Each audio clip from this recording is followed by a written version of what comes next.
Hello.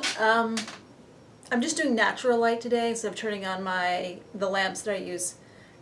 On the other side of the camera is the stage I have for taking doll pictures inside. So I have two clamp-on reading lamps and a flexible neck there. So usually when I want to light this, when it's a little dim, I turn those lights, I point those lights here and I turn on the overhead light. Today it's nice and sunny outside, so I apologize if it's a bit dim, but that's what you got. I did not do my normal errands today, so I didn't get anywhere near a thrift store. Chip, are you waking up to decide you went out of the room? Chip, come here. Come here, Chip. Come on. Oh, that's a sad purr, Chip.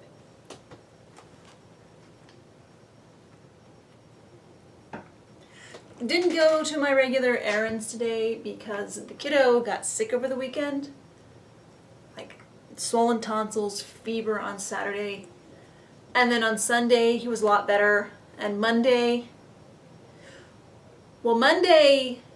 there was the option to stay home and not go to school and view the eclipse at home.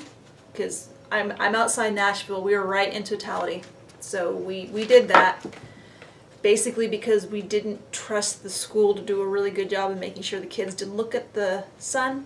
But he said they taught them well. They said you put on the eclipse glasses when you're ready to take them off. He said they were taught to look down first, and he did that.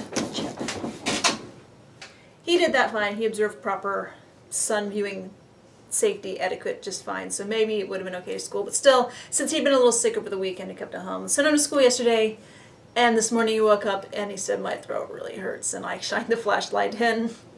Maybe this is gross parent stuff, but his tonsils are like giving each other a high five in the back of his throat. So we got him to the doctor today, and that's what I did this morning instead of my regular errands.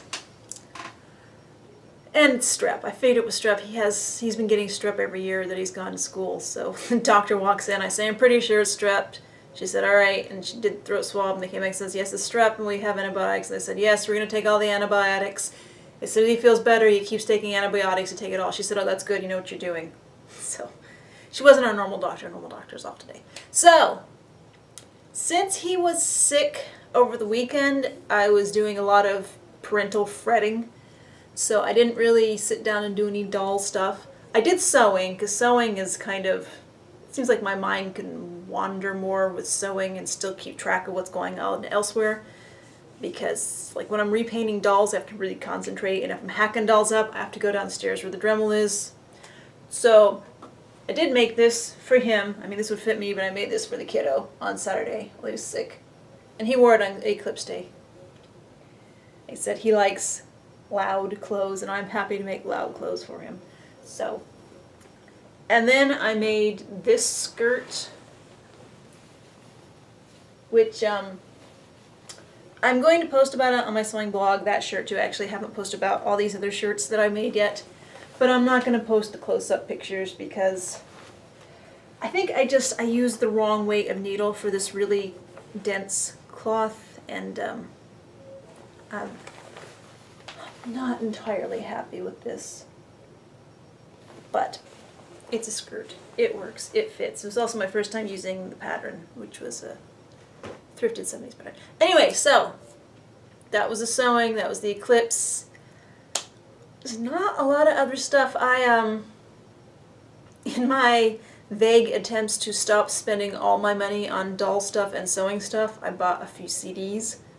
Because, you know, I'm old Generation X person. I actually like having CDs and not just digital download stuff. So I don't really use Amazon. I don't really use iTunes. Well, I've never used iTunes, and I haven't used Amazon for...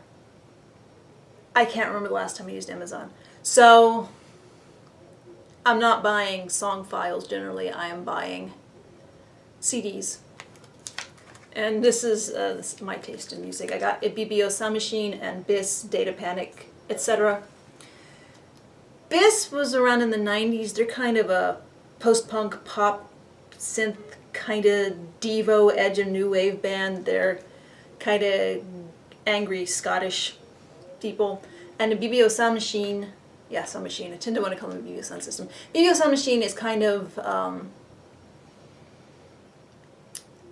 like if you could cross Gary Newman and Miami Sound Machine, only instead of Miami Sound Machine's Cuban Beats, it's West African High Life.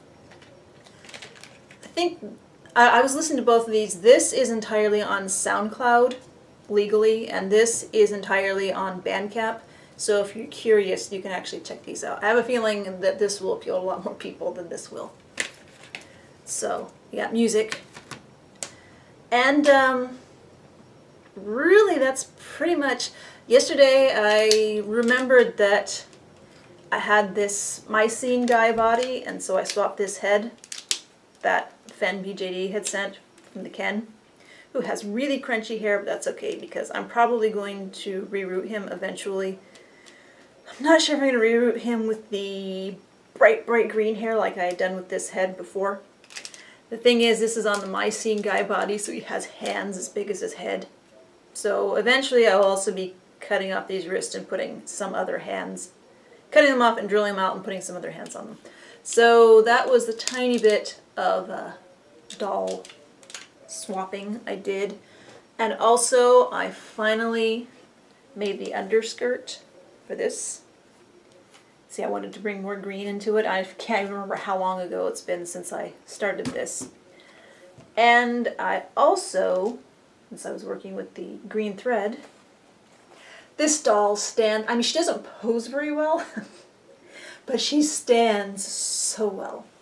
She's, if you're not familiar, she's a Hujo Io. I did reduce the size of her bust a little bit, but it's still, she's a big girl. She's a lot bigger than, I mean, she is wearing huge platform shoes too, but she's just bulkier, bigger than most, if I not drop balance, than other BJDs that I have. So, got her underskirt made. I actually also got a start, since I wanted to put 2 more areas of green, since she had this green on here and a little bit of green down here, but I want to really emphasize a pop of green there. And then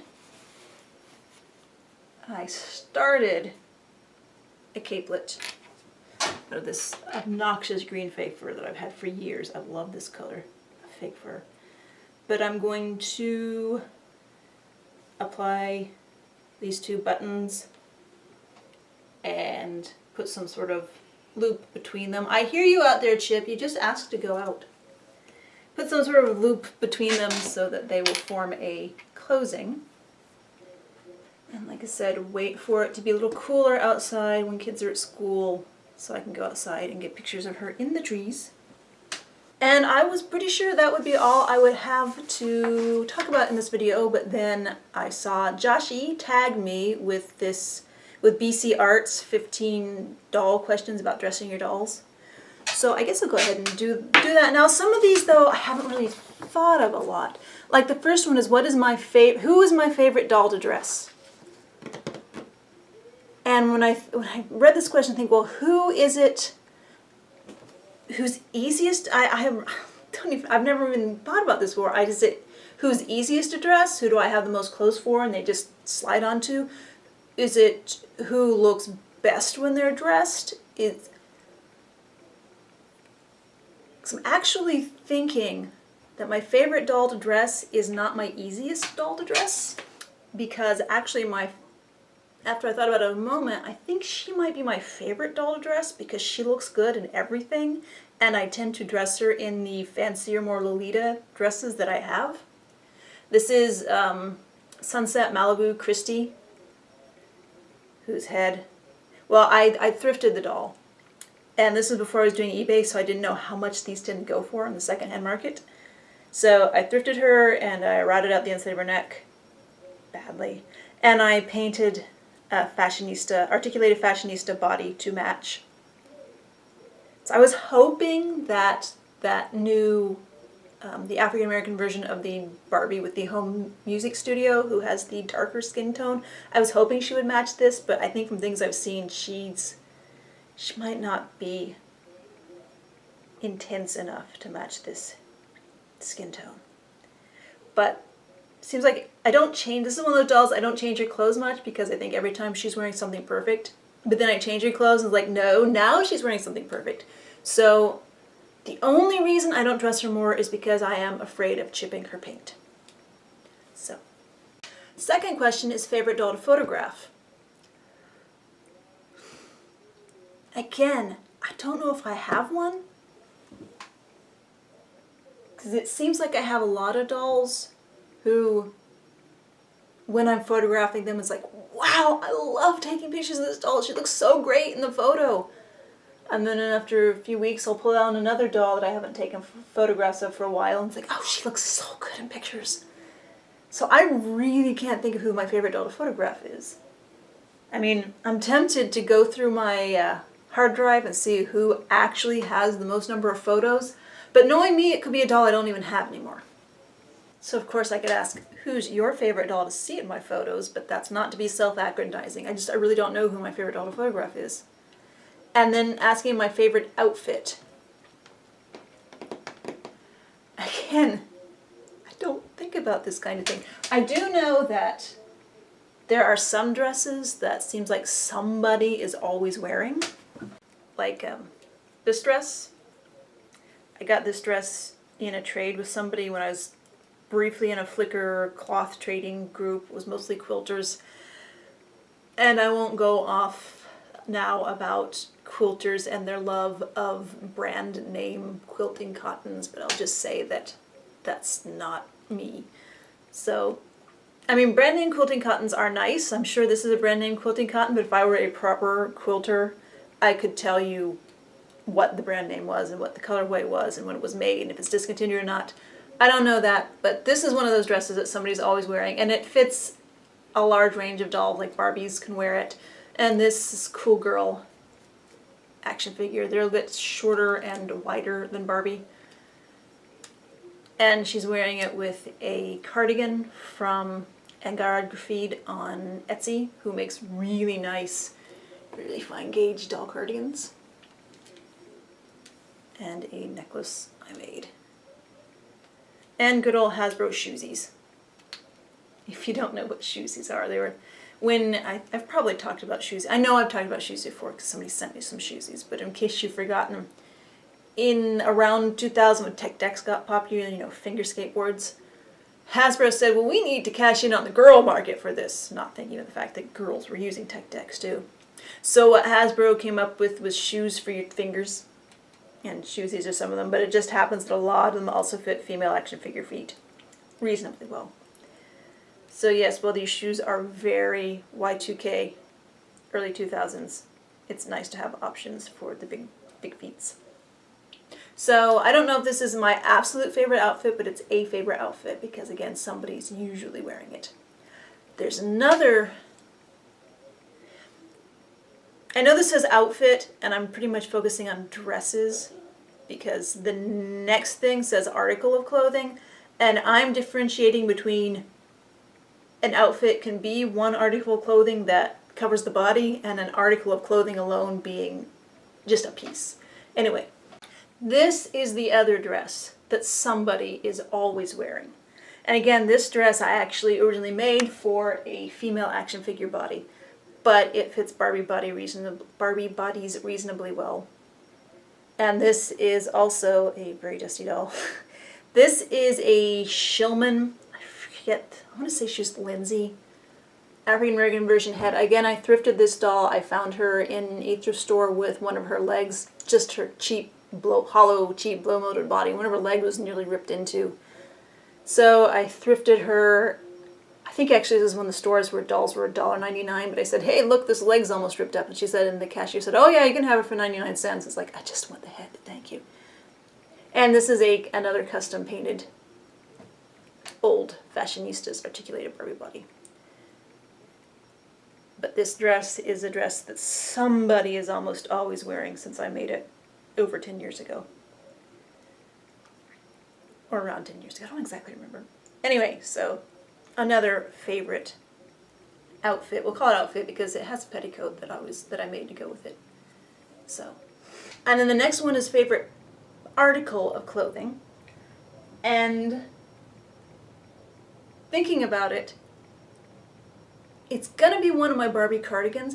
I mean, as a general class, it's gonna be doll cardigans, but specifically, although I do have some lovely hand-knit cardigans, the Generation Girl Laura's, is it Laura? The one from France. Yeah, Laura Marley Strauss.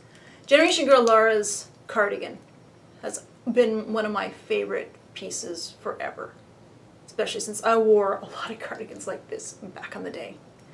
So this might be my favorite article of doll clothes. How long does it take you to dress a doll? This is another one I've never thought about, and it's something I've never timed because I have fun changing doll clothes. And also, I don't know if that talks about like when I want to make an outfit from scratch for a doll. That can dramatically increase the amount of time it takes to dress a doll. But in general, I will sit down and open my trunk. The trunk that's under this desk, it's a steamer trunk that has lots of little zipper bags of doll clothes, sorted out doll clothes in it, and my stacking boxes of doll shoes. And then I will just, sometimes I have an idea exactly what I want to dress a doll in, sometimes I'm not sure. And I'll play around and it varies. Like I said, sometimes I almost think if I had a wearable camera, like a GoPro kind of thing, sometimes I might just put it on while I'm messing around with dolls. Maybe, maybe not. So I'm afraid I can't answer how long it takes me to dress a doll. Who is the most frustrating to dress? Well, she could be one of the nominees because she is her own size. She really doesn't fit in stuff made for my other 60cm dolls because she's, I don't know if husky is the right word, but she's a little bit bigger. But also, really thinking about it, AJ here can be frustrating. Although she's a lot better than she used to be because instead of her big, broad, bigger than Ken size female action figure feet, I actually have pirated the feet from a MGA, America's Next Top Model body. So she has, they're a little larger than most fashion dolls' feet, but they can wear larger fashion doll shoes and female action figure shoes reasonably well. But I do have some flesh tone hands for her, but I got too enthusiastic with the drill when I was drilling out her wrist to let larger than her original wrist pegs fit, so there's this blob of melted plastic there. But I mean, besides the fact that DML bodies sound like this, they have what some of the action figure people used to call bubble boobs. I mean, she's got this really bouncy bust and tiny waist, so she can kind of wear Barbie clothes but kind of not wear Barbie clothes. And also her look, this head is supposed to go on a cool girl body. So the head, I mean, she's not wearing the scarf to hide. I mean, there is a bit of a skin tone difference.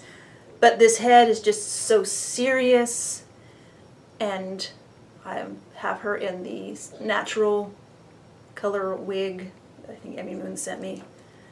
So it's just, this can be a weird doll to dress. I don't change her clothes much. But this old cool girl head sculpt is one of my favorites from that line, so she stays. Is dressing dolls relaxing or stressful? Generally, I would say relaxing, because I'm dressing them because I want to.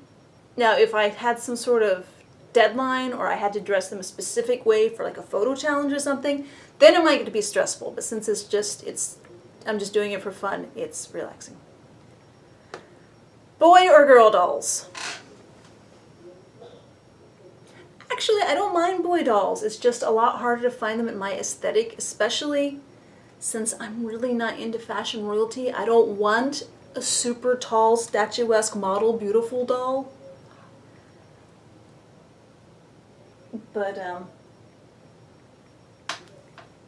But most of my boy dolls end up wearing the same thing, is a pair of 5-pocket jeans I've sewn and a button-up shirt I've sewn. So I would say that for dressing, and just because there are so many more of them in the fashion doll world, girl dolls have the edge. How do you store your dolls? Pretty much, I have finally gotten to the point where I have a few dolls in these boxes. I still have my bag of kitty girls because I haven't found a box for them. And I have a couple of these boxes, which I do have the robots. It's up there, where I am just putting a lot of dolls that I want to do something with, but I haven't yet, where I've done something with it and not feeling it, so I'm putting it away for a while. And there's also like a box of souvenir dolls and a tin of, another mooncake tin actually, of little souvenir dolls and those little plastic weird dolls with the staring eyes. You know what I mean. These.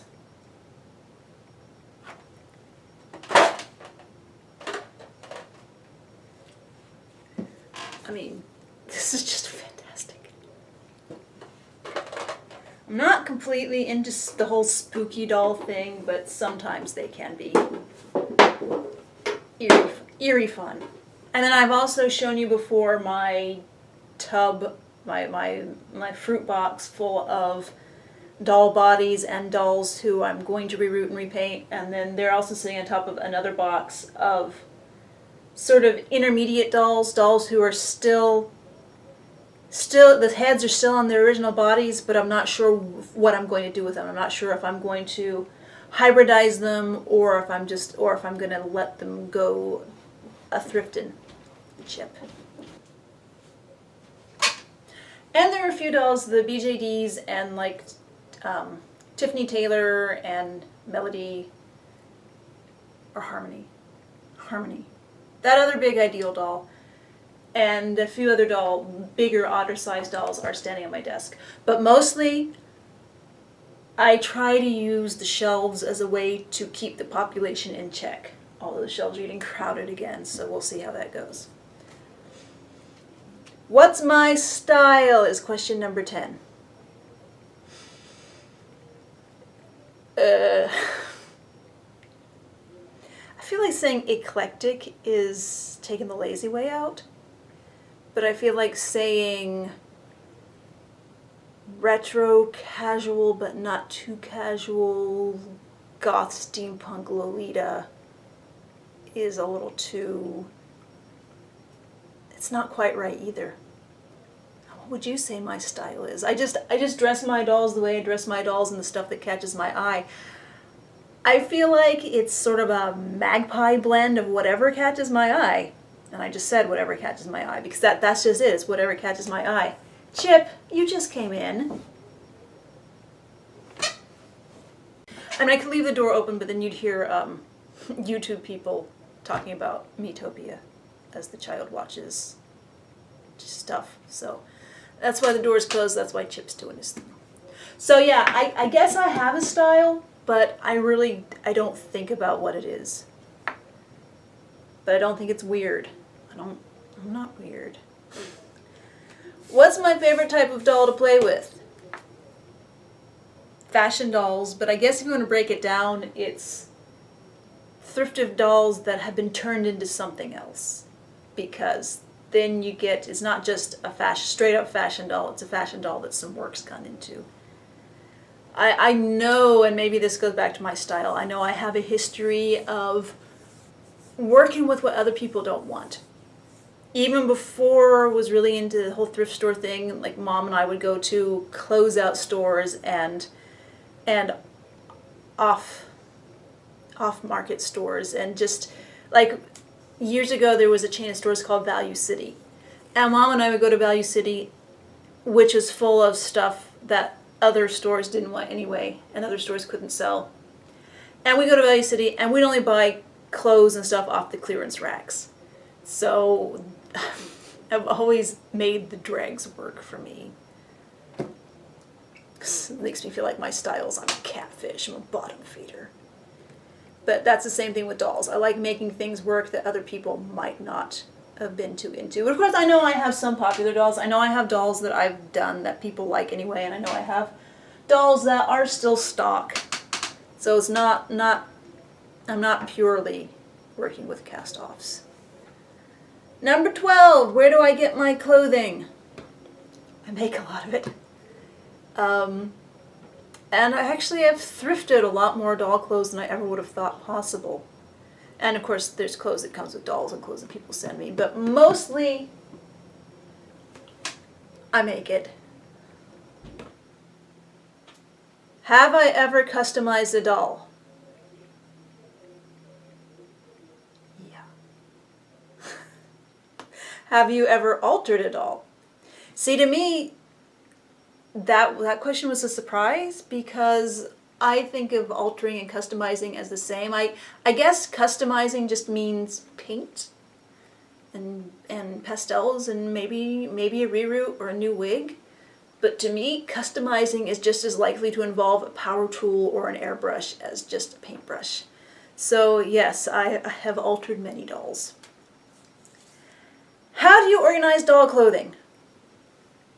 I think I mentioned earlier, under this desk there is a steamer chest, and inside that steamer chest is a whole bunch of zippered bags I made. There's one bag for Barbie and action figure size dresses, there's one bag for Blythe and Skipper size dresses, and then there's actually all the Blythe and Skipper size clothes, and then there's another bag for all the sort of Monster High sized clothes. And then there's a bag for Barbie size tops, and there's a bag for Barbie size pants and skirts. And then there's a bag for outerwear, like my beloved cardigan collection. And there's a bag for Ken clothes. There's a bag for knit and crocheted clothes, dresses, not the cardigans and sweaters, but more like dresses. There's a bag for various kinds of formal wear, including well, I would say kimono and saris, but everything I have just more yukata than kimono, so it's very casual cotton saris, nothing fancy. And then there's a bag for hats and a bag for scarves and a bag for bags, purses. And then I have all my plastic divider boxes of shoes. And the shoes are in the middle. On the bottom is socks and belts and underwear and tights. Lots of doll tights. And on the top is the box with, earrings and bracelets and glasses and necklaces and all the accessory things. And I try to use as much as possible whenever I dress my dolls. There was somebody on Flickr. His name was Charles Rodstrom. His screen name was Party Monster with like 3 R's at the end. And he accessorized dolls so well. Sometimes he'd just take human jewelry and put it on the doll, but it always worked. He was always adding more accessories to the doll. And I was influenced by that. And then a few years ago, he'd stopped posting. And it took me a few months to realize, because I followed a lot of people on Flickr, that he wasn't posting. And so I sent a message to him, say, hey, are you okay? Just want to make sure it's just real life. You've gotten too busy because I miss you. And then a while after that, I decided, since I traded with him, I knew his name, I knew where he lived, I looked him up and found out that he had actually been hit by a car and not survived. So when I add all the accessories to my dolls, a lot of times it's in memory of Charles. And I think it's time to turn the video off now. Thanks.